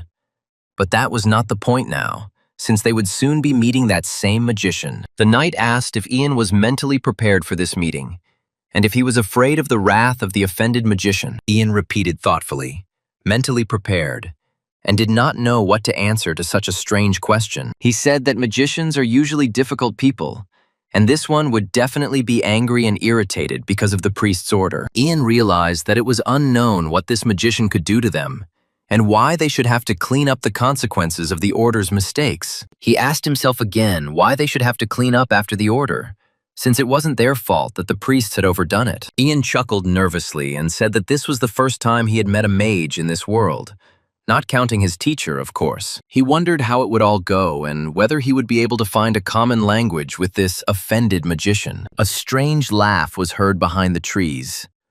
A woman with disheveled hair stood there and said how nicely the cauldron with her potion was boiling. In the past, she introduced herself as Monty Campbell, a plant mage, and looked at the aliens with undisguised interest. One of the priests asked her to lend her magic to their warriors so that they could catch the manticore. He reminded her that this forest was under the jurisdiction of the order, and she was obliged to obey their demands. She said that if he wanted her to help, he would at least eat with appetite what she had prepared. Ian thought to himself, "Plant Mage," and tried to imagine what powers lay behind that title. The knight confirmed that Monty Campbell is a famous plant mage, legendary throughout the kingdom. He explained that she not only controls plants at will, but also brews terrible, deadly poisons from them. The knight said that they just needed a strong poison to hunt the manticore, so she was perfect for the task. The knights winced at the foul smell coming from the cauldron. Ian froze and said that the smell seemed vaguely familiar to him, but he couldn't put his finger on where it was coming from. Mani giggled contentedly in her strange language and welcomed the guests into her home in the middle of the forest. She joyfully exclaimed that she was glad they could come and invited everyone to the table. Mani invited them to enjoy the treat she had prepared with special care and love for her guests. Ian coughed again and couldn't hide his disgust at the smell that filled the room. One of the knights muttered that he shouldn't have proven his strength to them in such a perverted way. Mani responded with an offended expression that she had merely served her guests a rare dish from a crop she had grown with special care. She stated that if they were not her guests, they could leave, and there was no need to spoil her mood with their whining. Mani said thoughtfully that she thought she had gone a little overboard with the ingredients, but it was too late to change anything. The knights looked in horror as Ian devoured the garlic-filled soup and couldn't believe their eyes. They whispered to each other why that guy ate so much, because it was simply impossible. One of the knights became concerned and asked Ian if he was okay and if he needed help. Ian, with his mouth full, exclaimed that it was incredibly delicious and asked for more, which shocked everyone present. Mani couldn't believe that he was talking about delicious, because it was pure poison. Ian added that the garlic was fantastic and he had never tasted anything like it in his life. Mani suddenly let out a loud, pleased cry and slapped her hand, causing everyone to flinch. She said she had been working as a plant mage for 40 years, but she had never met such an eccentric as Ian. Ian asked again in surprise, a weirdo, and did not understand how he had earned such an unflattering nickname. Mani demanded to know her name and looked at Ian with genuine interest and respect. Ian introduced himself and said that his name was Ian Eridus Raven, and that he was the apprentice of a wandering mage. Mani froze and asked again, "Irians?" And her eyes widened with surprise and joy. She exclaimed, "So he is the pyromancer Elidith's apprentice," and could not believe such a coincidence. Mani apologized for such an unfriendly reception and said that she did not know who was in front of her. She promised that as an apology, Ian could eat as much as he wanted and no one would stop him. Mani changed the subject and asked if she had heard they were hunting a manticore, and that was true. Ian confirmed that yes, and that it would not be easy, but they were ready for any challenge. Mani said that Count Katina hired hunters to catch the manticore, but the beast killed them all. Ian said seriously that he was ready for this and was not afraid of the dangers that might await him in the forest. Mani asked if he had caught manticores before, and Ian replied that he had a couple of times when he was younger. Mani asked in surprise and to him, and looked at the knights, who were silent and hesitant. Mani said that since Elidith herself taught him, he must already be an accomplished mage, and that inspires respect. She advised Ian to help the knights with his knowledge and experience, because it is a magician's duty to help people. Ian thoughtfully repeated the duty of a magician and did not know what to answer to such a philosophical statement. Mani confirmed exactly that, and said that there are times when a magician must help people, even if he doesn't want to. She warned that such moments should not be taken lightly, otherwise one could lose the respect of colleagues. Ian admitted that, of course, he had no need to hunt. The next day arrived, and the squad set out into the forest to search for the manticore's lair. Ian felt a certain uneasy atmosphere around him, and realized that this place was permeated with fear and death. He thought about Lucy, who was probably already waiting for him at her uncle's, and hoped that she was completely all right. Oberon cawed and pointed his wing to the side, and Ian realized that the raven was saying that they were going there. The knights admired this ability and called it amazing because the bird understood human speech. Ian explained that while the raven was sitting on his shoulder, he trained it to respond to human speech and commands. Ian felt an incredible thirst for blood coming from the place where the raven pointed, and his heart sank with fear. Ian asked an unexpected question about whether if the manticore was also a monster, then maybe he could persuade it not to attack them. The old knight chuckled thoughtfully and replied that who knows, but it was hardly possible. Manny categorically stated that the Manticores were not people to negotiate with, and that it was a waste of time. Ian asked Mani what she knew about summoning, and if he could use the skill against the monster. She threatened that if Ian really persuaded the Manticore, she would tell Elidith everything, and she would be proud of him. One of the scouts quietly said, "Over there," and pointed forward with his hand. Ian looked in that direction and saw a manticore lying right in their path. Ian looked into the manticore's eyes and realized that it was looking right at him, and this made him freeze in place. The old knight ordered the two of them not to leave him for a step, otherwise they would die. The knights reported that they had coated all their weapons with a special poison that Mani had developed for this hunt. The old knight commanded fire, and the archers fired arrows straight towards the monster. However, the arrow that hit the manticore in the neck bounced off its thick skin as if it were a stone wall. The knight cried out in despair, "It can't be!" and asked the master what they should do now. The old knight said that they must attack again, and his voice sounded firm and decisive. The manticore let out a creepy laugh that sent shivers down everyone's spine. Ian realized that the monster was right in front of them, and there was no time left to think. The knight said that there was no time to strike again, and that action must be taken immediately. Ian realized that he had no choice but to use his powers to save the squad. Mani said in surprise that the guy had actually managed it, and looked at Ian with interest. She said, "Just think, he spoke to her, and called Ian an unusual person." Ian replied that the manticore should speak calmly, as before, and he was glad that she understood him. The manticore made strange guttural sounds and told him to get lost while she was still kind. She laughed and called people shit that didn't even deserve to be killed. Ian looked at her in surprise and asked who she was and what she wanted from him. The manticore said that this was better, and to stop pretending that he didn't understand her language. She demanded that Ian speak up if he wanted something from her and not waste her time. Ian responded defiantly,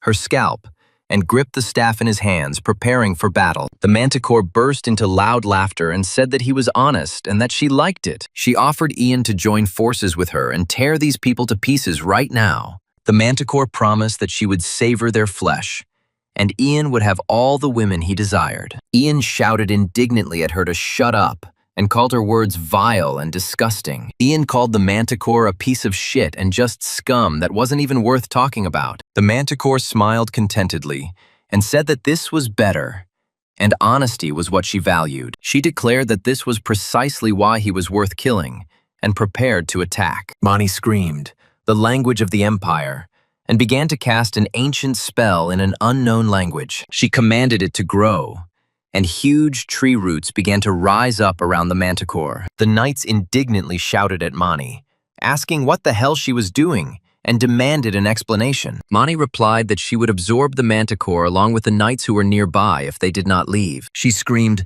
"Oh my God, they are not children.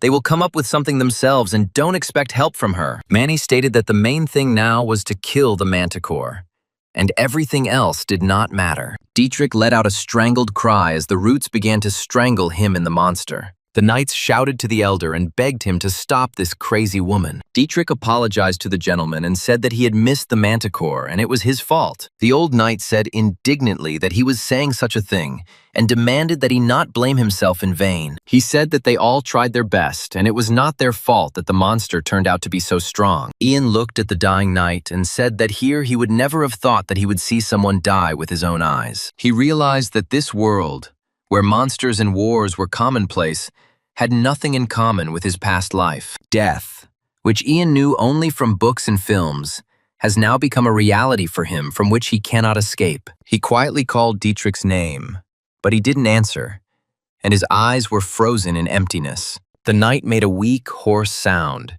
and his breathing became quieter and quieter. Ian remembered how Dietrich taught him the Bible and said that he had spoken of eternal faith in heaven. He repeated the knight's words that if you believe with all your heart and pray, the heavens will open and save your soul. Ian asked the dying man if it was true, his voice trembling with despair and hope. The old knight nodded weakly and said, "Yes, let us pray together," and extended a trembling hand to Ian. Ian looked up to the sky and asked, "All the high heavens, they are watching what is happening below." He said that their most devoted follower was dying, And would they do nothing to save him? Ian leaned over Dietrich's body and said quietly, "Wake up."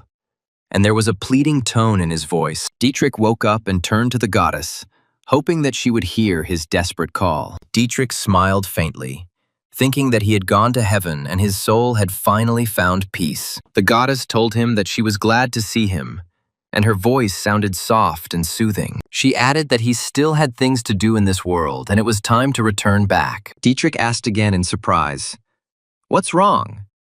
and did not understand what the goddess was talking about. She told him to carry her will further into this world and help the weak and disadvantaged. The goddess said that let him help the weak and give them happiness, and that would be her only wish. Dietrich made a small sound, and his eyes focused back on the reality around him. The knights joyfully shouted that he had woken up and rushed to him to help him get up. Dietrich thanked Ian and said that he saved him because that great being told him to. Ian explained that he was able to use the holy arts because the goddess lent him her power for this miracle. He said that the goddess really said that he should save Dietrich because he still had a lot of work to do in this world. Dietrich knelt before Ian and called him an apostle sent by the gods themselves. He said that he bowed before him, and his voice trembled with awe and respect. The knights whispered that Ian had certainly saved Dietrich with magic, but calling him an apostle was going too far. Mani noticed that they were too cheerful for those who had just been on the brink of death, and was surprised by such enthusiasm. The young knight replied, "Yes, sir."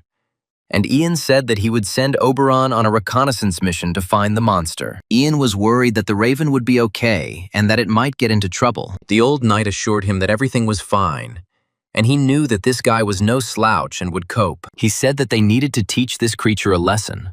Otherwise, it would kill even more innocent people. Oberon returned and screamed, "Monster!"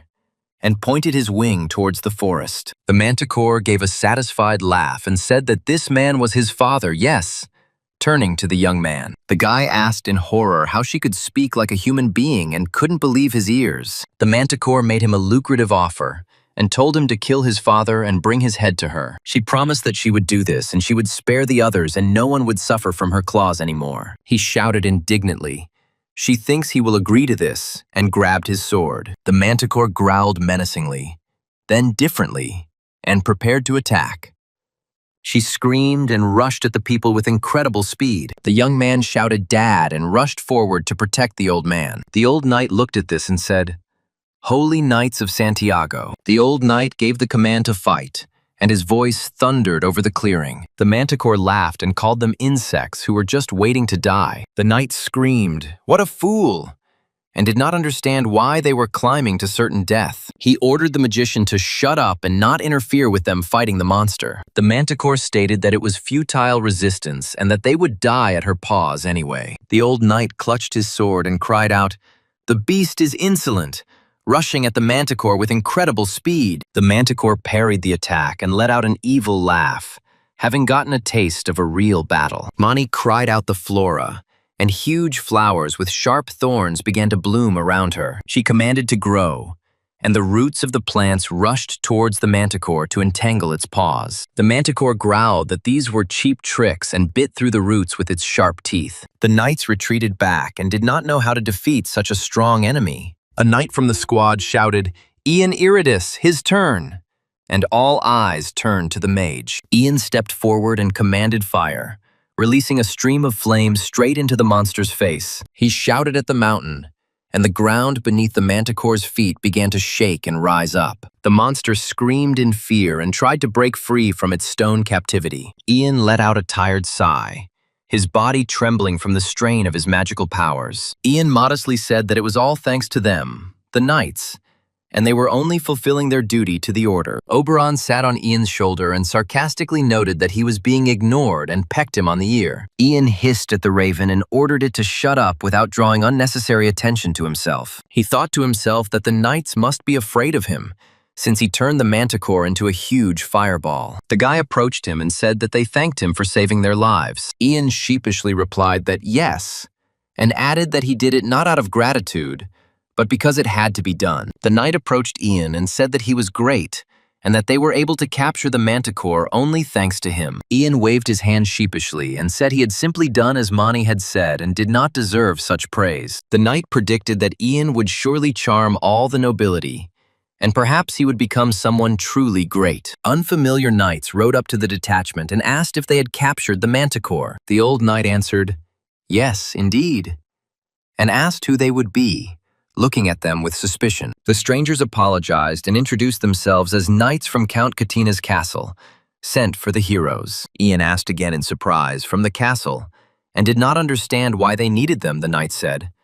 Would they go with them to the palace? Count Katina greeted the heroes at the castle gates and said welcome. Ian muttered in embarrassment, "How righteous," and looked down at the floor from such attention. The old knight modestly replied that, alas, it was a mere trifle, and they were simply doing their job. The count sighed and said, "Truly, what a pity that in this castle there are no knights like them." Mani agreed and said that it was true that the count had promised that they were now allies, so he would not bother them anymore. The count turned to Ian and said that now, Mage Ian, he wanted to talk to him alone. Ian looked at the count in surprise and did not understand what else this noble man needed from him. Oberon whispered in Ian's ear that this guy was talking to his master and pecked him on the ear. Ian hissed at the raven and ordered him to be silent and not to interfere with the conversation with the count. The count added that he had heard how he had taken care of his niece, and he was very grateful to him for that. The count took out a golden magic scroll and handed it to Ian as a sign of gratitude. Ian looked at the scroll with admiration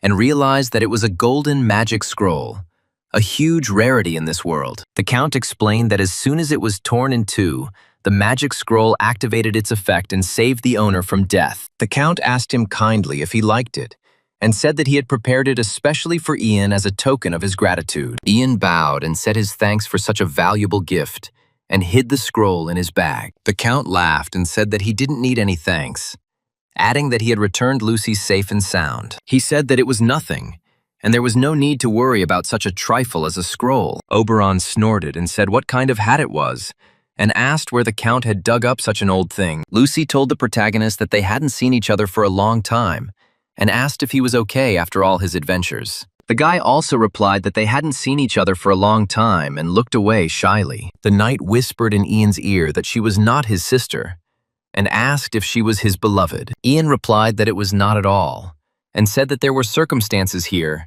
and there was no point in meddling in something that was none of his business. The count turned to Ian and said that he had a proposition for him, and looked at him hopefully. Ian asked what it was, and prepared himself to hear something important and serious. The count replied that he was going to avenge his niece and destroy the one who dared to offend his family. He asked if he would lend him his strength, and he would pay generously for each fight. Ian realized that this was why the count had given him the golden scroll, to enlist his support before his revenge. He figured that if everything went well, he could get a double reward from both the count and Lucy. Ian replied to the count that if he needed the help of such a humble magician as he, then he would certainly help. 3 days passed, and the detachment set out on the road, accompanied by servants and castle guards. The servant said that his uncle was very sorry that he could not see them off because of preparations for the military campaign. Ian politely replied that it was okay and wished the Earl luck in his noble cause. The count added that when they were again in the lands of Tarion, they would be welcome, and bowed low. The knight said that when he had time, he should visit the island of Trefar, and he would not regret it, and he promised to introduce him to its secrets. Ian asked in surprise about Trefara Island and did not understand what kind of place it was. He explained that it was an island that was located in the Coral Sea and was almost never seen on maps. The man solemnly announced that he was Salvador of the Orcus clan and straightened up to his full height. The boys asked in amazement about Salvador of the Orcus clan and couldn't believe their ears. They exclaimed that it couldn't be. That same Salvador from the White Wolves, the legendary mercenary of the past. The White Wolves mercenary squad reported directly to the former emperor and carried out his personal orders. The emperor of that time granted the commander of that group the honorary title of Master of the Sword for his services to the crown. Ian realized that this meant that this man in front of him was the legendary Sword Master. The knights repeated the words of the Sword Master in awe and bowed low before the old woman. The girl said that this man was a true Sword Master, a legend they considered fiction. Salvador said mockingly that he was going to defeat the Sword Master, and the girl looked at him with superiority. This was legendary nonsense from a man who had long ago buried his talent in the ground and was not developing it. Mani said, well, they would go, and asked me to say hello to Elidith the next time I saw her. Dietrich bowed and said a huge thank you for everything, and hoped that they would meet again in this vast world. Salvador called the hero by name, and said that when everything calmed down,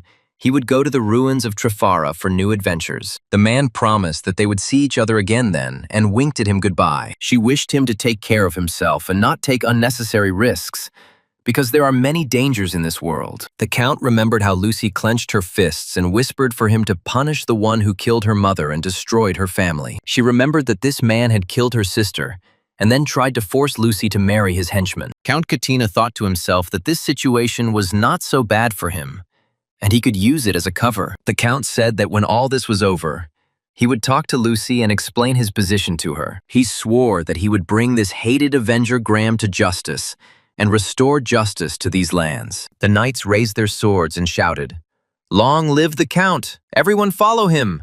and rushed to attack the enemy. Ian sat by the fire and boiled tablespoons in a cauldron, which caused confusion among those around him. Lucy approached him and asked what he was doing and why he needed it. Ian replied that he boiled spoons to disinfect them before eating. Lucy asked in surprise why they would eat them, and did not understand such a strange ritual. Ian explained that it was some kind of mystery, and she still wouldn't understand even if he explained it until the morning. One of the knights timidly approached and asked if they could boil it too. They wanted to too. Ian replied with annoyance that it was not soup and there was no need to taste it. Lucy sat down next to him and said that she had been thinking about it and wanted to discuss with him the reward for his services. Ian asked what about and looked at her curiously, waiting for her to continue. Lucy replied, "About his reward, of course," and smiled her mysterious smile. Lucy explained that she therefore thought about what would really make him happy, and it was a long process of choosing. Lucy said it was Anoresius's magic sword, and its blade glittered in the firelight. She told the legend that it was a gift from a fairy to the first Baron Tarion, who fell madly in love with her. Ian chuckled and said, "What kind of fantasy novel was this? And wasn't it a bit too pretentious for a simple sword?" He added that since they had such an amazing magic sword, why were the Tarians still just barons and not kings? Lucy hummed thoughtfully and didn't know what to answer to such an awkward question. Lucy confessed that Anoresi was buried in the grave of the first baron, and no one had seen him since then. Ian said in surprise that, in other words, to get it, you would have to dig up the grave, and that was blasphemy. Lucy sighed and said that yes, the first baron had sealed the sword in his own tomb before he died. She wondered if his descendant would just take it, dig it up, and give it to a stranger without any shame. Ian said indignantly that this was really creepy, and how could they possibly have been rummaging around in their ancestor's bosom while he was lying in the coffin? Lucy didn't understand what time capsule he was talking about, and looked at him with bewilderment. Lucy said that she was so grateful to him for everything, and he deserved something equally valuable in return. That is why she wanted to give him that precious relic that had been kept for centuries. Ian looked thoughtfully and realized that it seemed he had gone too far with his questions, and had offended Lucy with his words. One of the servants approached Ian and said that the Count had a request for him, and asked him to go into the castle for a conversation. At this time, a quarrel arose on the road between the peasants and the thief who stole a chicken from them. The peasants shouted at them to get lost if they didn't want their heads put on pikes. The damned thieves. The thief responded that these were their words, and just give him the 3 chickens, and he would let them go on good terms. One of the peasants noticed the crow and said that this crow was similar to the one the magician had, and his face turned pale with fear. The second peasant confirmed that yes, it seemed to be her, and took a step back. Oberon recognized his master and began to joyfully croak that his master was here and flap his wings. Count Katina told the hero in his office that he had an important request for him, and his voice sounded excited. Ian became wary and asked what was going on, bracing himself for something serious. The Count hesitated and hesitated, and Ian realized that it was difficult for him to say this, and wondered what kind of request this was. The Count finally exhaled that he wanted Ian to stop the mercenaries from plundering this city, which was under his protection. Ian asked in surprise if the knights could handle this better, and did not understand why they were asking him. The Count sighed and explained that knights often kept silent about everything in order to preserve the honor of the order and their own reputation. He said he turned a blind eye to what happened to those bandits, but he couldn't do the same to innocent civilians. The Count added that this was neighboring territory, and if outsiders interfered, a war would begin between the barons. He looked pleadingly at Ian and said that if he agreed to help, it would make his people keep their cool. Oberon cawed joyfully and flapped his wings, anticipating a quick reprisal against the robbers. Ian went out and saw mercenaries robbing the houses of civilians and abusing them. The mercenaries fell on their knees and begged to be forgiven. They had learned their lesson and would not do it again. The Count and Lucy were delighted when they heard the news of the robbers being caught and the stolen goods being returned. However, the joy was short-lived, and soon disturbing news arrived from the battlefield. One of the scouts reported that they had a serious problem, and his face was pale with fear. The scout explained that in reality their army did not pose any threat to the enemy due to low morale. He said that even though there were more than 4,000 of them, they could not defeat even half of the enemy. This was all because their army was harmless and not ready for a real war with experienced mercenaries. Even if the army were to plunder this territory, the people would beg Graham to stop the invasion and protect them. After all, the title of Tarion now belonged to Graham, and he could do whatever he wanted legally. The scout added that since he and Graham had traveled peacefully, he had had enough time to strengthen his army. Moreover, since their army was unable to act due to the Count's orders, morale plummeted to zero. The Count sighed and said that yes, events had taken a strange turn, and he did not know what to do next. One of the advisors asked if he would allow them to rob in return, and looked at the Count with hope. The Count chuckled thoughtfully and turned to Ian, asking if he had a plan to fix this. Ian looked thoughtfully into the distance and said that he needed to think, and his eyes began to sparkle with a new idea. He confidently stated that he would not say that it was completely impossible, and asked to give him time to think about it. The advisor shouted impatiently, "What are your plans? Tell me quickly, time is of the essence."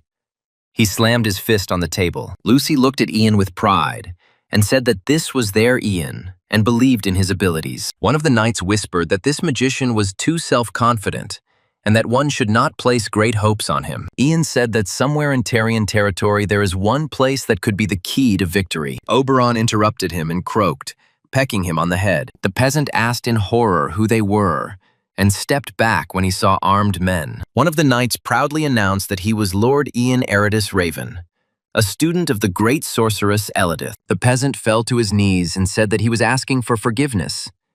He did not know that such a celebrity was standing in front of him, and his voice trembled with fear. He begged to forgive his rudeness and explained that the wheat here was already doomed, and there would be no harvest this year.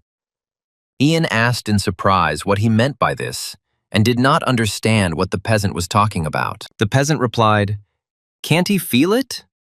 and pointed to the blackened ears of wheat. He said that the evil will that permeated this field came from the earth itself. The peasant explained that the soul of the first Baron Tarion, whose land had been stolen, was furious and cast a curse. Ian looked thoughtfully at the field and asked what to do then and how to remove this curse. It wasn't long before rumors of the curse spread throughout the area, causing panic among the people. The people of Tarion no longer trusted the usurper Graham and demanded that Lucy take the throne by birthright. Thanks to this, the morale of the Count's armies soared to the skies, and the soldiers were ready to fight to the last drop of blood. They moved towards where Graham was to finally end this protracted standoff. One of the knights approached the Count and said that they refused to participate in a dishonorable battle led by a magician. The Count asked in surprise what this meant and demanded an explanation from his subjects. Yam grinned maliciously and said how one could believe the rumors that he himself had spread, and that this was absurd. The knight declared that the words of a magician cannot be trusted, and that is precisely why one must think with one's own head and not trust the first person one meets. Ian realized that since they couldn't tell whether he was lying to them or not, they simply decided to declare everything he said to be a lie. He sighed and thought, well, this is far-fetched, and he threw up his hands in helplessness. Yet the knights were the main force in this war, and without them, the Count could not win. The Count himself knew this. It was written all over his face, and he could not go against his subjects. Without his knights, he could not fight, and in the end, he had no choice but to listen to them. Ian said coldly that if that was the case, there was no point in him staying here, and took his staff. He turned to the Count and said not to bother himself, and was about to leave. Lucy screamed after him and tried to stop him, but he didn't turn around. Lucy caught up with Ian and shouted at him to wait, grabbing his arm to stop him from leaving. She said she was so sorry, her voice shaking with hurt and disappointment in her compatriots. Lucy said that the knights had treated him so rudely for no apparent reason, and she had not expected such ingratitude from them. She added that her uncle was so confused that he could not even utter a word in his defense, and she was ashamed for him. Ian felt strange, but he felt a little better after Lucy apologized so sincerely and from the heart. He replied that no, everything was fine. He was not angry, and his voice sounded calm and peaceful. Several days passed, and the Count's army was preparing for a decisive battle with the usurper Graham. The scout reported that there were about 400 enemies and asked if the captain was lying. Graham looked at him mockingly and said that he was Graham One Edge and did not have the habit of lying to his soldiers. He turned to Lucy and said how she dared to join the Count, and his voice was full of contempt and malice. Graham added, but it was no use, and she would still be his when he crushed their pathetic army. He boasted that if he could win this battle, it would be his forever, and no one would dare stand in his way. Moreover, on their side is the Black Knight of the East, a legendary warrior who has never known defeat. Graham was confident that victory was in their grasp, and his soldiers cheered in response. The captain of the Count's army looked at the enemy and reported on the number and location of the troops. He said that the enemy army was lined up in battle formation and they were ready to attack. Graham shouted that he didn't care if there were 400 or 4,000 of them. He would cut down anyone who dared to raise a sword against him. They realized that the numerical superiority was enormous, and at this rate, they would definitely win. The Count looked at the battlefield and asked who this knight was, and said that he was incredibly strong. They told him that this Black Knight was from the Eastern Empire, and his armor could not be confused with any other. The Count said in surprise that this place was famous for its long winters, and asked what the fourth knight was doing here. Ian, who had been watching the battle from afar, let out a surprised exclamation and realized that the situation was getting tense. He said something was wrong, and this knight was incredibly fast and just mowed down their army like grass. Ian saw that the army was retreating, and realized that if this continued, the Earl would be in serious trouble. He wondered what would happen if their center was broken through and the enemy came out to the rear. He said that if the center retreated, the Black Knight would not chase the fugitives, but would go straight to the Count. The Count called his soldiers worthless fools and ordered Sir Decade to go to the front and slay this Black Knight. The advisor begged him to calm down and not send his best warrior to certain death. He screamed in rage and could not believe that his order was being challenged. He asked why Sir Decade, and what he had done to deserve such an unenviable fate. Ian remembered that this knight was the only one who treated him like a human being, and he did not want him to die. He said that such a noble knight should not die at the hands of some mercenary. Ian realized that if he went out onto the field now, he would not return alive, and his heart sank with pain. He pleaded with them to wait. There had to be another way to stop this armored monster. Sir Decade put on his helmet, preparing for the final battle. The advisor shouted what he was going to do and tried to stop him, but the knight had already galloped away. Ian shouted that going out there now would be suicide, and it would be better to take the Count and retreat to the castle. Sir Decade replied that he had entered into the service of his lordship and must follow his knightly oath to the end. Ian said he already knew this, but for a modern person, it was just a senseless death. He said that this was not protection. It was simply an exchange of one life for another, and ordered to look at the dead soldiers. Ian saw that Sir Decade knew and understood perfectly well what was happening, and yet he still walked to certain death. He wondered if this world always had to sacrifice noble people like him. The soldiers shouted Sir Decade's name and tried to stop him, but he did not listen. One of the officers reported that it was the knight who guarded the center, and to their shame, they were defeated. He said that every second counted, so he retreated along with his lordship. Another officer said indignantly, "What a shameless person," and abandoned his post, saving his skin. One of the counselors turned to Ian and said that he too must accompany his lordship and Baron Tarion to the castle. Ian replied that he would stay here and buy them time so that they could retreat in peace. He commanded everyone to follow him and rushed forward, to the very center of the battle. Ian wondered to himself if he could just let Sir Decade go to his death and do nothing. He reflected that a man who followed the knightly code to the very end, even among all these scum, deserved respect. Ian wondered if it was fair that he alone should die in a war started by fools. Lucy screamed at him and tried to stop him, but he didn't listen. He said that he wanted to get out of here alive and hoped that they would see each other again in this world.